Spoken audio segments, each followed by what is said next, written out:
What's up guys, welcome to Daily Dose of Reddit. This is your host that can perfectly match Dave Grohl's vocals in Beelzebub by Tenacious D, Zach, and today's subreddit is a new one called TalesOfNeckBeards. Don't forget to like, subscribe, and hit that bell to never miss an episode. This story's called Childhood Friend Neckbeard Went Psycho When I Got Engaged. I made this throwaway Reddit to hide my identity. This is a really long story. I made it as short as I could, so I might have missed some details. This story started way back in 2009. I was 12 and I was in 6th grade. I started playing this game on Friendster, a popular social networking site at the time. I won't say the name of the game as it was a relatively unknown game and the community was so small that everyone knew everyone even up to this day. This game had a forum which I frequently participated on. This is where I met Mike. Mike is pretty popular on the forums. He was almost always online and replies to every post. It was hard not to miss him. He was extremely nihilistic, and being an emo 12-year-old, I related to that. At the time, not anymore, thank heavens. By the time I was in high school, Friendster was abandoned and everyone I knew shifted to Facebook. It was pretty normal to accept and add everybody because it was cool to have many friends on Facebook. Unknown to me, one of the people I either added or accepted was Mike. He didn't really interact with any of my posts until I posted a picture of me for the first time. I was 14 here. It was a selfie of me and my first electric guitar. He was one of the few people who liked and commented on it. He initiated a conversation on Message instantly after, and that's how we became friends. He became one of my best friends despite only knowing him online and not even knowing what he looked like. We would usually exchange songs to listen to and anime to watch.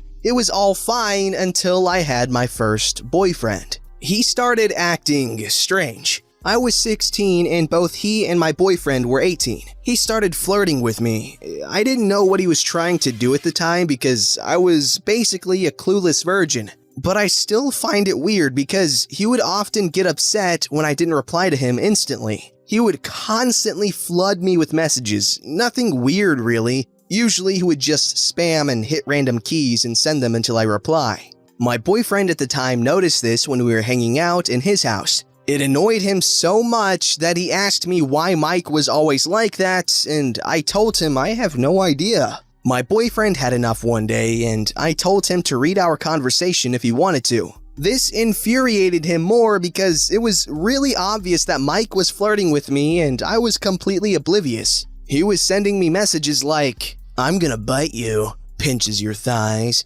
and I had no idea how sexual they were at the time. This prompted my boyfriend to tell me to stop talking to Mike, and so I did. When my boyfriend and I broke up, I slowly started to reply to Mike's messages again.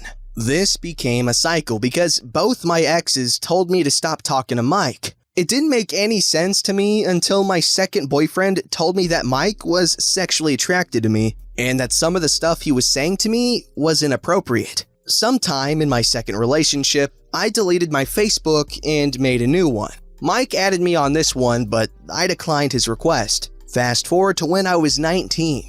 I was single and traveling a lot. I post regularly on my Instagram. One day, a mutual on Instagram DM'd me. It was Mike. I lost most of my friends that previous year, so I was trying to be friendly to everyone. We started talking daily again. One day, he asked me to meet up. I didn't know what Mike looked like, even though I knew him for almost 7 years. So I agreed since my university is just 30 minutes away from the area we're meeting up at. I told him to pick me up at the bus stop because I'm unfamiliar with the place and also the place is known to be extremely crowded. I told him what I wore, black jeans and my university hoodie. And he knew how I looked, so it'll be easy for him to spot me. He also told me what he was wearing, a band shirt and denim jeans. The moment I got off the bus, this huge guy hugged me from behind. I was frozen for a few seconds until I realized it was him. He was your stereotypical neckbeard. He was a huge guy, about 5'11", I was 5'0", on the chunky side. Wasn't wearing a fedora, but he does have a puby neckbeard. I am not a fan of any type of beard, so I'm not really fond of it. I had the cold, so I couldn't smell him. Whether he smelled nice or not is still unknown to me. We sat down at the park and talked about a bunch of random things. I'm extremely introverted, so I didn't make eye contact and didn't talk that much. But every time I spoke, I could feel him staring at my face, specifically at my mouth. I'm very self-conscious and stopped talking because of this. He started asking me sexual questions like how it felt when I had sex the first time, was my ex's ding-dong big, if I liked giving head, etc. I was visibly upset by these questions, but he was so eager to know. When I told him I wouldn't answer any of his questions, he would yell it loudly so everyone at the park is looking at us. This made me uncomfortable, so I just answered them despite almost crying in public. It was like a joke to him, and he would laugh every time I'd show signs of being uncomfortable. To stop him from asking any more questions, I asked him to go to a nearby mall. We went into the music store, and it was worse. Dude was asking and touching every instrument in the room with his greasy hands, and the shop clerk was following him around, looking like he was ready to kick us out any minute. I've never felt secondhand embarrassment this bad in public. I wanted to go home so bad, but Mike wouldn't let me go because it was just 2 p.m. I told him I had a midterm the next day, so he told me he'll let me go on one condition. He wanted us to go to this photo booth to take pictures. I was desperate to go home, so I complied. Luckily, I managed to get out of there without getting touched. After that meeting, I talked to him less. I wanted to cut him off completely, but he was telling me he was so depressed when I was in a relationship with my exes and when I cut him off on social media. This was effective because I know how it feels to lose friends, and I didn't want anyone to feel the same way. I just talked to him less and less every day until I met my current boyfriend. When Mike found out that I have a new boyfriend, he started spamming me again on Facebook. This didn't bother me as much because I have him muted. He would interact with every single Facebook post I made and would post YouTube videos on my wall. This prompted me to disable that feature. This got worse when I became engaged with my boyfriend. He would call me on Messenger and I'd decline it, hoping it would make it stop. Of course, it didn't. One time, he called me while I was in class. I was extremely bored, so I made it an excuse to go out and answer the call. He was crying. He was thanking me for answering the call, and I immediately felt bad about ignoring him.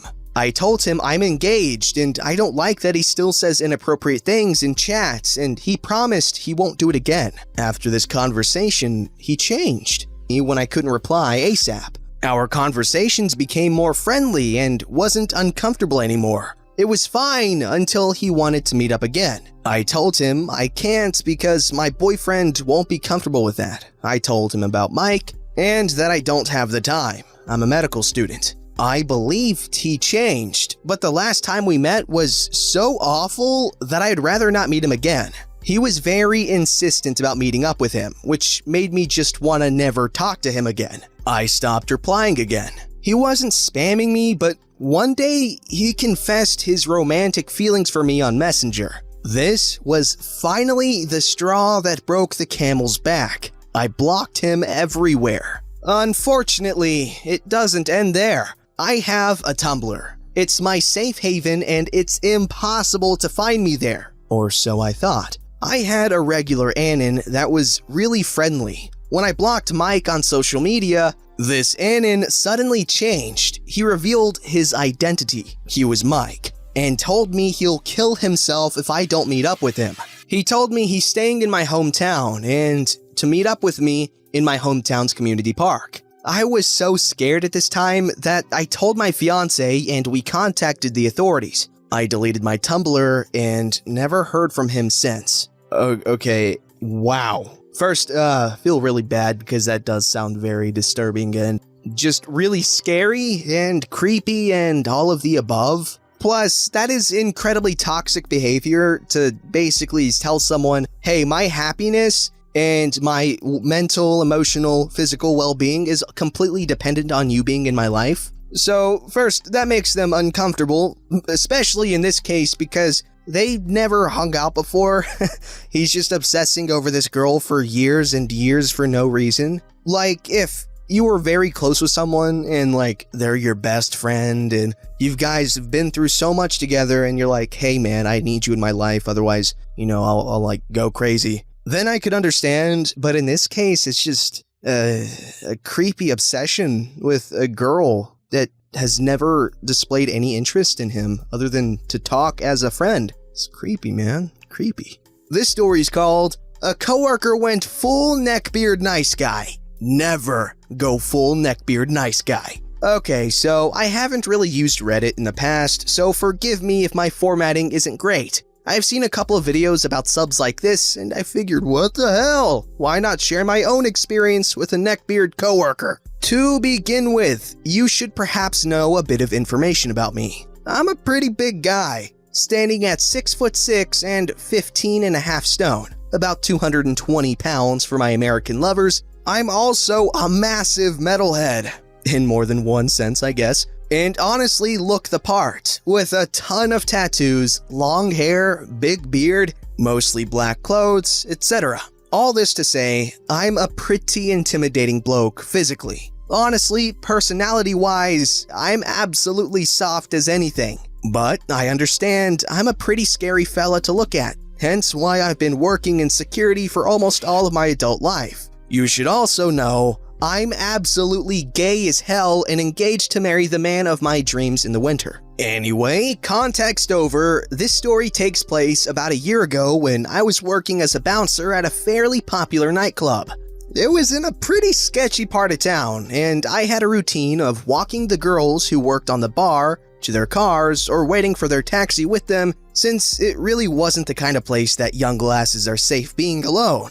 The guy at the center of this is a bartender who we'll call Max. He was pretty much your stereotypical neckbeard, didn't have much of a concept of personal hygiene, wore anime shirts and stuff when he came in on his nights off, kind of unhealthily obsessed with East Asian women, which insistently became an issue for one of our female bartenders who we'll call Julia. Julia is a pretty freaking cool chick. She and I used to hang out a lot, go to gigs together, and we'd get dinner together now and then. We're still mates to this day and still hang out pretty regularly. Julia is half Korean, but was born and raised here in the UK and has never actually been to Korea. So as I said, Julia and I would hang out kind of a lot, and I would walk most of the girls to their cars at night. I guess Max assumed that Julia and I were dating because one night after I'd walked one of the other girls to her car and returned to collect my stuff and go home myself, I found Max waiting for me and he looked furious.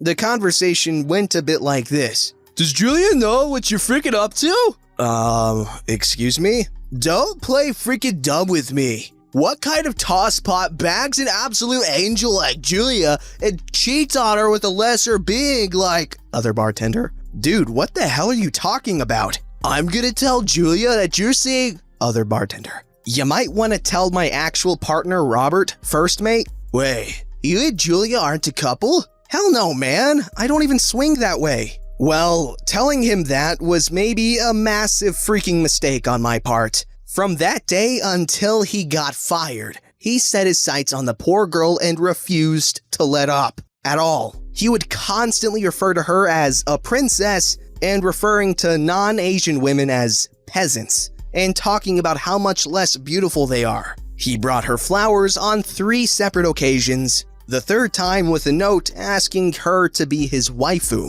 I wish I was joking about that. He also told her that metal music was too harsh for such an exquisite lady's delicate ears, and started sending her Spotify playlists of honestly kinda crappy Japanese pop music. The thing that ultimately got him sacked was when Julia got a boyfriend, and Max sent her a long text telling her she was a selfish whore, accusing her new guy of being, cruel, he wasn't, saying that he couldn't appreciate her exotic brilliance, and threatening to kill himself if she didn't break up with her new boyfriend for him. After he got the boot from work, he spent a few weeks tagging Julia in very incel-y memes until she blocked him, and neither of us have really heard from him since. I don't know what he's up to, but I hope he's learned his lesson and isn't harassing any more girls. Let me tell you, buddy, he definitely has not learned his lesson, alright? Oh, first I want to say, he was like, you should also know I'm absolutely gay as hell. That was good. And, congratulations on getting married soon. Wait, if he hasn't already gotten married. Anyways, I know for a fact that this guy hasn't learned his lesson because I have an iFunny account. And in case you don't know, iFunny's community has been absolutely ravaged by incels. They're everywhere. You post a picture with a woman in it, and I guarantee, if not the top comment, a comment with a lot of likes is gonna have something to say about her being a woman and how that makes her promiscuous by nature and a horrible person. Anyways, no matter what you tell these guys, no matter how much logic, facts, and human decency you display to them, they're just gonna stay being horrible people. And yeah, this guy's not any different. Oh god, that's just horrible. He asked the woman to be his waifu. You're literally fetishizing her race. What the hell? Waifu is Japanese. She was Korean. And he sent her J-pop. Oh man, he's just... Alright, this story's called Community College Neckbeard Group.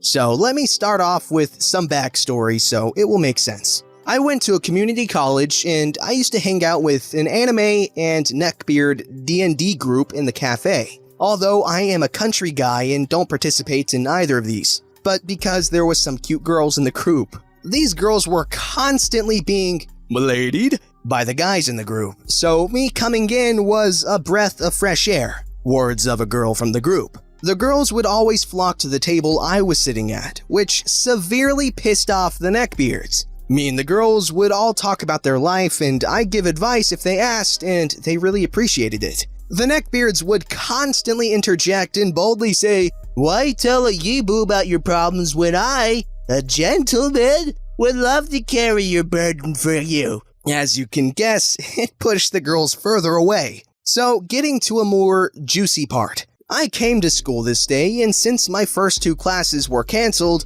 I decided to sit around with the girls and converse with them. Now, there was one girl who was a female neckbeard, and I totally mean that. She would not shower, but just put on tons of perfume and it would mix and, well, it would make a buzzard puke from the smell. I will call this girl Nikki. Nikki was one of those girls who was obsessed with anything that was sexual. She made her boyfriend wear a collar with his pet name on it. I'm not kidding. So at this table was me, Nikki, and another girl that was very cute. We will call her Jade. Me and Jade were talking about superhero movies and such, and then Nikki comes in and just starts talking about fetishes and kinks, and somehow gets Jade talking about it too. They talk about it for a little while, and whenever Jade would mention something she found hot, she would look at me with a devilish smirk. So it was obvious that she fancied me in some sort of way.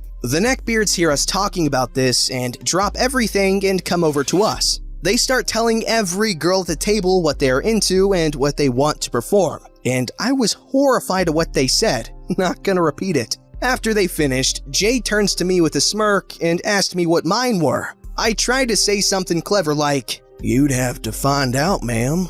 This was a horrid mistake because Nikki instantly moved closer and started to touch my leg. Thank God Jade saw me getting uncomfortable and got up and asked me to walk her to class. So I jumped out of my seat and walked with her. When we reached her classroom, she turned around and asked for my number. I gave it to her and we went separate ways. I went back to the cafe and sat next to a friend that I had in the group and told him I got her number, and a neckbeard on the other side of the table stood up and yelled, "Stay away from her! She is mine!" Shocked by this, I gave a really mean stare and he awkwardly sunk into his seat. So, to jump a little further, me and Jade ended up going on a date and nothing else happened. Although I did hook up with another hot chick from the group and somehow the neckbeards found out and they were threatening to fight me. No matter what girl I talked to, they would get pissed. One of the neckbeards tried to tell the girls that he would kill me in a sword fight with his folded steel blade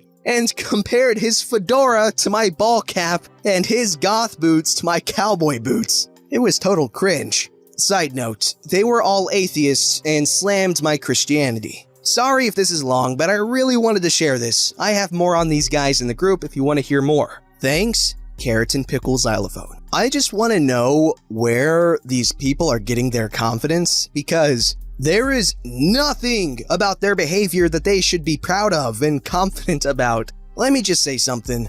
Girls, okay, a lot of girls do want to be treated like a princess, you know? They want to be treated like they're very special and important. And it's not wrong to treat them like that. However, what is not okay is to be like, oh, I would treat you like my queen, and oh yes, please be mine. I'll pay you money to even clean your laundry, please. Because that just looks desperate, man. And they don't want to hear that from a stranger because that's just creepy, okay? You're supposed to, you're supposed to gradually let on this behavior as you get to know them, and only if they start to reciprocate your interest in them. Because as you can see, any normal person would be completely turned off by that behavior because, let's face it, you're just using that sort of talk to attract the female to begin with, and I guarantee you will not feel the same way 2 months down the line. You're not going to be like waiting hand and foot on her. Okay, maybe 2 months is too early, but once that honeymoon phase of almost unconditional attraction disappears, you're just going to end up treating her probably really bad. Don't forget to like, subscribe, and hit that bell to never miss an episode.